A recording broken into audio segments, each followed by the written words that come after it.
వార్షికోత్సవం సందర్భంగా Meenakshi test tube baby centre Guntur నందు ఐవీఎఫ్ ట్రీట్మెంట్ పై 40% రాయితీ.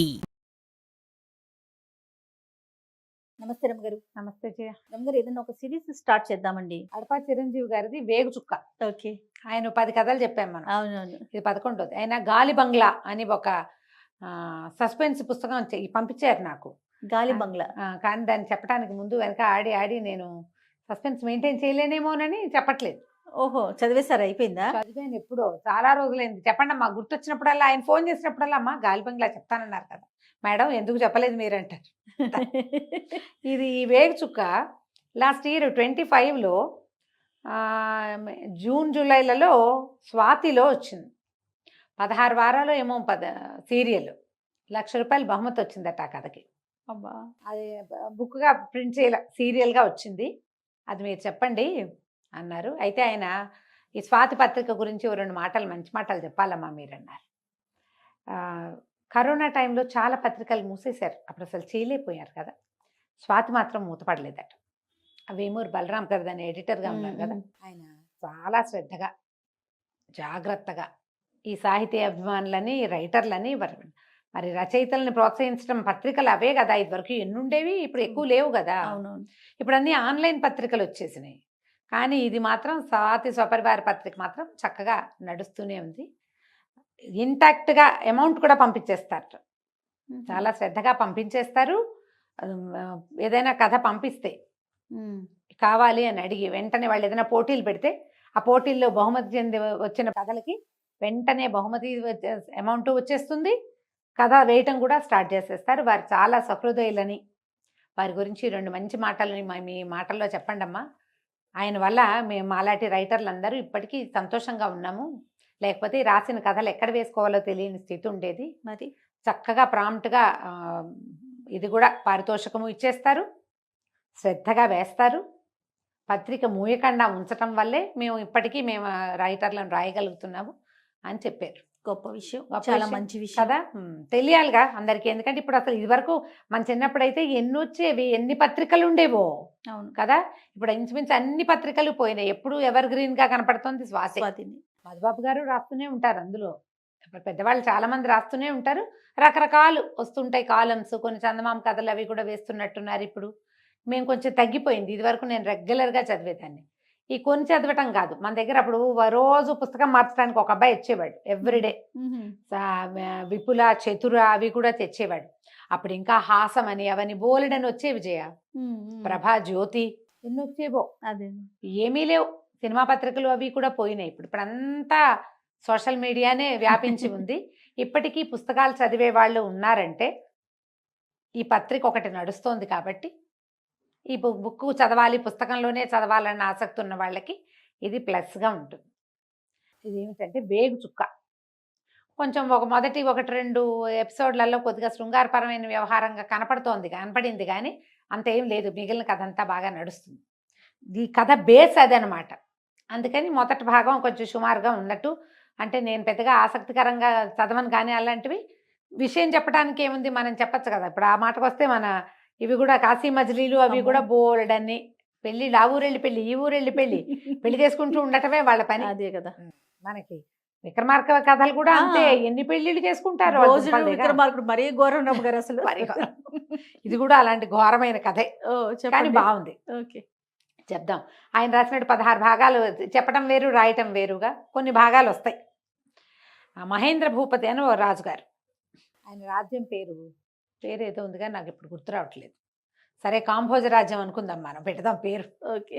సో ఈ కాంభోజ రాజ్యానికి ఈయన మహేంద్ర భూపతి అని రాజు. ఈయన పెద్ద పర్సనాలిటీ, బ్రహ్మాండంగా కనపడడానికి బాగుండేవారు. కథాకాలానికి ఆయన కొన్ని 40 సంవత్సరాలు ఉన్నాయి. ఈయనకి 30 మంది భార్యలు ఉన్నారట. బాగానే కరెక్ట్గా విన్నాము. అయితే ఈ 30 మంది భార్యలు ఈయనకి ఏంటంటే, ఆయనకి ఎవరూ చేయలేని పనిని, ఎవ్వరూ అనుభవించనంత సౌఖ్యం, ఎవ్వరికీ రానంత గొప్ప పేరు కావాలని కోరిక.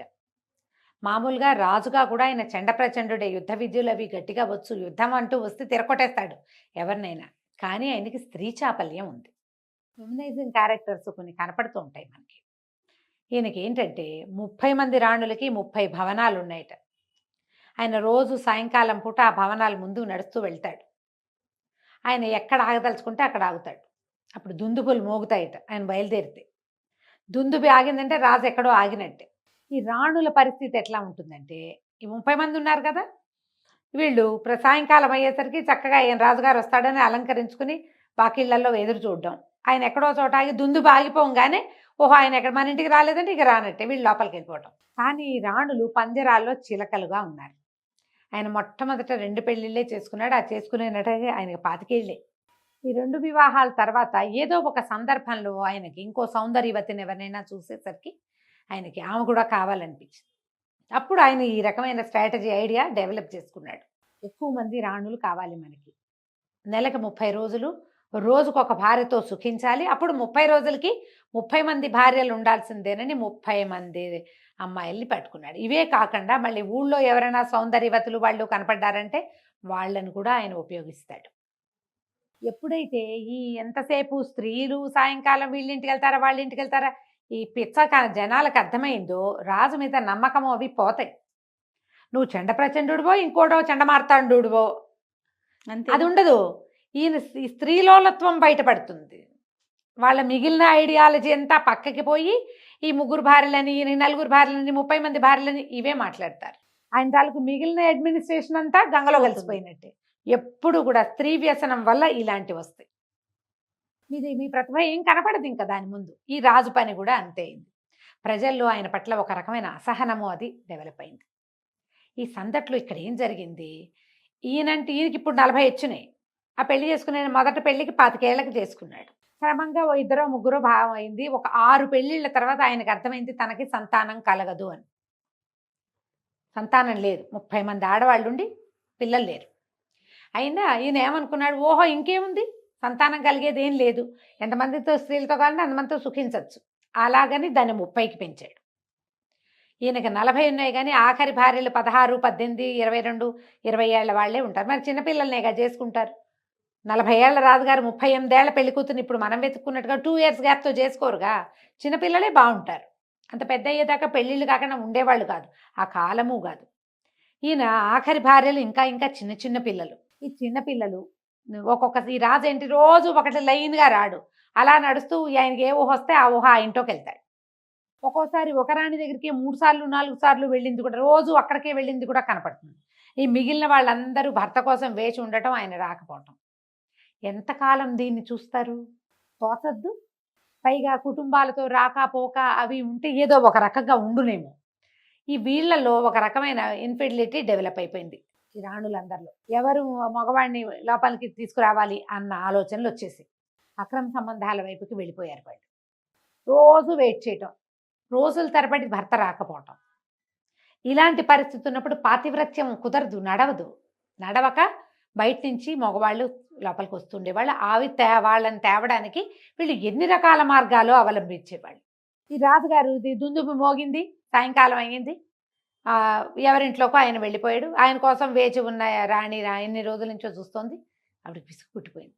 ఈ చెలికత్తెకి చెప్పింది. అప్పుడెప్పుడో ఒకసారి ఒక కుర్రాడు ఇక్కడ పనిచేయడానికి వచ్చాడు కదా, వాడిని తీసుకురమ్మంటే చెలికత్తె చాలా తెలివిగా ఏం చేసింది, కోట దాటి అక్కడి నుంచి ఆ కుర్రాడిని వెంబడి పెట్టుకొచ్చింది. అది ఎట్లా చేసింది, ఆ అబ్బాయికి ఆడవేషం వేసి తీసుకొచ్చింది. 30 మంది రాణులకి తలుపులు బయట అందరూ ముసలి వాళ్ళు, శతాధిక వృద్ధులు, పెద్ద వయసు ఉన్నవాళ్ళు, చిన్న వయసు ఉన్నవాళ్ళు కాదు, వాళ్ళకు ఉండే సైనికులు. ఆ తాళాలు వేయటాలు అవన్నీ 80 ఏళ్ళు 90 ఏళ్ళు 70 ఏళ్ళు బాగా వృద్ధాప్యంలో ఉన్నవాళ్ళు. వాళ్ళు మరి చిన్నపిల్లలు కదా రాణులు, కాబట్టి వీళ్ళు పెద్దవాళ్ళు. కోట గోడల బయట ఉండేవాళ్ళు చెండప్రచండులుగా ఉంటారు. వాళ్ళకి లోపలికి వెళ్ళే అవకాశం లేదు. లోపలికి వెళ్ళే వాళ్ళంతా ముసలి వాళ్ళే. చెలికత్తెలు ఈ ముసలి పరిచారకుల మీదే నడిచేది కథ అంతా. ఈ అమ్మాయి ఏం చేసింది, చెలికత్తె బయటికి వెళ్ళి ఆ కుర్రాడికి ఆడవేషం వేసి లోపలికి తీసుకొస్తే ఈ కోట దగ్గర తలుపులు వేసేవాడు ఉంటాడు కదా, అతను అడిగాడు, ఎవరే ఈ అమ్మాయి అంటే, ఆ అమ్మగారు తీసుకురమ్మన్నారు, లావణ్యమ్మ గారు పువ్వులు అల్లడానికి మనిషి కావాలన్నారు, ఆవిడకి పువ్వులు సరదా, మందిరం అంతా అలంకరిస్తారట సాయంత్రాలు, ఇలాంటి మాటలు చెప్పి కుర్రవాడిని లోపల తీసుకుపోయింది. వాడు ఆడవేషంలో ఉన్నాడు. వాడిని తీసుకెళ్ళి రాణిగారి విలాస మందిరంలో పెట్టి రాణికి చెప్పింది, నువ్వు హాయిగా సంతోషంగా గడపచ్చు, నీ విలాస మందిరంలో నీకోసం ఒక కుర్రాన్ని తీసుకొచ్చాను అని. ఈ అమ్మాయి లోపలికి వెళ్ళిపోయింది. ఎప్పుడైతే రాజుగారు ఇంకో భార్యతోటి ఉన్నాడో ఒక భార్యతోటి ఉంటే ఇంకొక భార్య ఎవరో కుర్రవాడితోటి వెనకాల మందిరాల్లో ఉన్నది. తెల్లవారుజాముకి ఇది బయటపడిపోయింది. బయటపడిపోతే రాణి ఆ బయట నుంచి ఆడవేషంలో వచ్చినటువంటి కుర్రవాడు వెంబడి బయటకు తీసుకొచ్చిన చెలికత్తె, ముగ్గురికి శిక్షలు పడ్డాయి. రాణిది అబ్బాయిది తలలు వేళ్లాడు కట్టారు కోటగోడకి, చెలికత్తెకి ఊరి శిక్షేశారు. మరి దానివల్ల కదా ఇది జరిగింది. ఇట్లా బయటపడుతూనే ఉన్నాయి. ముగ్గురు రాణులు మోక్షం పొందారు. అయినా కూడా ఊరుకోవాలని లేదు వీళ్ళకి, మిగిలిన వాళ్ళకి. కొన్ని రోజులు భయం, కొన్ని రోజులే భయం వేస్తుంది జయ. తర్వాత మళ్ళీ మామూలు అయిపోతుంది. తర్వాత శరీరం దాని పని అది చేస్తుంది కదా. ఉప్పు కారం తింటారు, చీవు నెత్తురు కలిగి ఉంటారు, ఎప్పుడూ అవజ్ఞ అంటే అవతల వాళ్ళ నుంచి తిరస్కృతిని పొందుతూ ఉంటారు. మళ్ళీ పుడుతుంది అలాంటి బుద్ధి. ఇదే గోలగా ఉంటుంది. ఊరంతా చెప్పుకుంటారు, ఇలా జరిగిందిట, ఇట్లా అయిపోయిందిట. రాణిని ఆ కుర్రాడిని చంపేశారు, చెలికత్తెకి ఉరిశిక్ష చేశారు. ఏమిటి ఈ పనులు? ఇంతమంది రాణులు ఏమిటి ఈ గోలేమిటి? ఈ ఆడపిల్లల్ని ఇచ్చేయటం ఏమిటి? వాళ్ళు ఎవరి ఇంటికో ఎవరు ఒక పెదరాయుడు గారి కుమార్తెను చూసి అమ్మాయి వాళ్ళు ఒప్పుకోకపోతే ఆ పిల్లని చంపించేసి భయపెట్టి నానా గందరగోళము చేసి పెళ్ళిళ్ళు చేసి అమ్మాయిని చెప్తే కానీ కుదరని స్థితి కల్పించి, పోనీ నువ్వు వాళ్ళతోటి ఉండగలవా అంటే మనిషివి కదా, నువ్వు మనిషివి కదా. ఒకడే మనిషి ఇంతమందికి ఎట్లా న్యాయం చేస్తాడు? ఇద్దరు లేదా ముగ్గురు. పైగా వాళ్ళకి ఏంటి, కుటుంబాలతోటి వెళ్తే ఇక్కడ జరిగే దుర్మార్గం అంతా అందరికీ తెలుస్తుందని కుటుంబాలతో కలవనివ్వకపోవటం. ఇక బందిఖానా, అది జైలు. వీళ్ళకి అలంకరించుకోవడానికి, హాయిగా తినడానికి, తాగడానికి అంతే. వాళ్ళు ఉంటారు, చెలికత్తలు ఉంటారు, వాకిట్లో ముసలాళ్ళు ఉంటారు. వస్తే రాజు వస్తాడు, రాకపోతే రానట్టే. బాగుంది. ఈ జీవితాలు ఎట్లా బాగుంటాయి? ఏ పంజరంలో ఉన్న చిలకైనా పారిపోవాలనిపిస్తుంది. మనుషులైనా అంతే కదా. ఈ ఊళ్ళో వాళ్ళంతా వింత వింతగా చెప్పుకుంటారు. ఏమిటి ఈ రాజు పద్ధతి ఏమిటి? ఎవడో ఒకడు రావాలి వీడికి బుద్ధి చెప్పేవాడు. ఏముంది, ఎవరో కుర్రాళ్ళు లోపలికి వెళ్తూనే ఉన్నారు, వాడు చచ్చిపోతున్నాడు, ఎవరి కోసం వెళ్ళాడో ఆవిడ చచ్చిపోతుంది, ఎవరిని తీసుకెళ్ళిందో దాన్ని చంపేస్తారు. ఇన్ని చావులు, ఎంతమందిని చంపుతాడు? అసలు ఈ పనే పొరపాటు. ఇదే తప్పు. పోనీ వంశాభివృద్ధి ఉందంటే అది ఎలాగూ సున్నా. ఈ రాజు ఉండకుండా పోవాలి. ఈ రాజుని ఎట్ట తప్పించుకుంటానరా దేవుడా అనుకునేవాళ్ళు ప్రజలు. ఇప్పుడు రాజుగారి దారిని ఆయన లోపల ఏం మలగుంతాలు పడతాడో ఎవ్వడికి తెలియదు. ప్రజలకు ఏం కావాలమ్మా? వేళకి తిండి తిప్పలు, రాజ్యంలో పంటలు పండటం, మంచి పరిపాలన, నీళ్లు సుపరిపాలన. అంటే నీళ్లు వ్యవస్థ అది బాగుండాలి. వ్యవస్థని మించి రాజుగారి తాలూకు దుర్వ్యసనమే బయటపడుతోంది. వ్యవస్థ ఉన్నా రాజుగారి దుర్వ్యవసాయం ప్రజలకి నచ్చదు, కంటగింపుగా ఉంటుంది. వ్యవస్థ ఏదో నడుస్తోంది, వ్యవస్థ కంటే ఎక్కువగా ఈ దురవస్థే నడుస్తోంది. పాపం విసిగిపోయి ఉంటున్నారు వాళ్ళు. ఎప్పుడో ఒకప్పుడు ఎవడో రావాలి, వచ్చి ఈ రాజు పీచమణిచి ఈ రాజును దింపేసేయాలి ముందు. అసలు ఈ ఆడవాళ్ళ వ్యవహారం ఇంత ఉండకూడదు. ఇది గోళలు నడుస్తూ ఉండేవి. అయితే ఈ రాణుల్లో మాళవిక అని ఒక ఆవిడ. ఆ మాళవిక ఒక 16-17 సంవత్సరాల చిన్నది. ఈ అమ్మాయి ఒక వ్యాపారస్తుడి కుమార్తె. దీనికి ఇంకొక వజ్రాల వ్యాపారస్తుడి కుమారుడితోటి వివాహం కుదిర్చారు. వివాహం కుదిర్చాక వివాహం అన్ని వ్యవస్థ అయ్యాక అన్ని ఏర్పాట్లు అయిన తర్వాత రాజుగారు ఈ పిల్లని చూశాడు.